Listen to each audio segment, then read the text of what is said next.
Donc, ici, nous devons porter Jésus. Nous devons le porter. Donc, ce n'est pas l'inverse. Ce n'est pas que Jésus va nous porter, non. C'est à nous de porter Jésus. Donc, c'est les prières que nous faisons. Et malheureusement, il y a d'autres personnes qui répondent Amen de façon rigoureuse et encore à haute voix. Est-ce que vous comprenez? Donc, c'est très simple. L'Église a des premiers-nés. Nous allons continuer par voir l'Assemblée générale, ses constituants et l'effet de l'adoration. Pour que quand vous allez venir à l'adoration, vous n'allez plus venir juste parce que vous ne connaissez pas l'impact. Vous venez juste parce que vous ne connaissez pas l'espérance. Mais quand vous connaissez l'espérance, si vous connaissez l'impact, c'est comme si lorsque vous allez à la médecine et on vous donne des médicaments.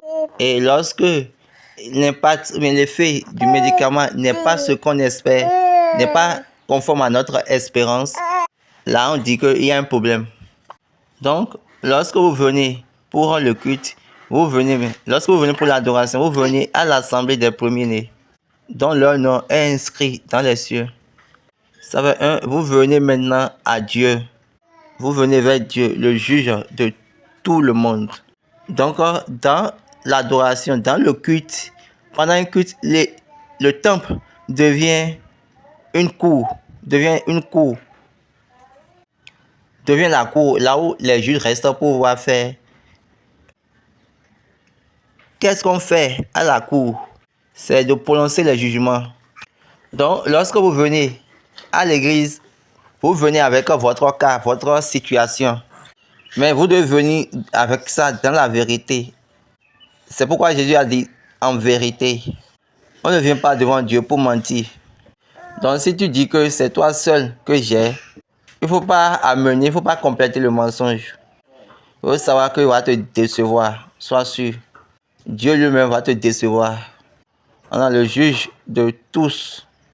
Enfin, l'esprit des hommes justes qui sont parfaits, qui ont été parfaits. Donc c'est l'esprit de certaines personnes qui sont mortes. Mais ils avaient adoré Dieu dans la vérité. Et ils sont devenus pour lui. Donc ils sont devenus des parfaits.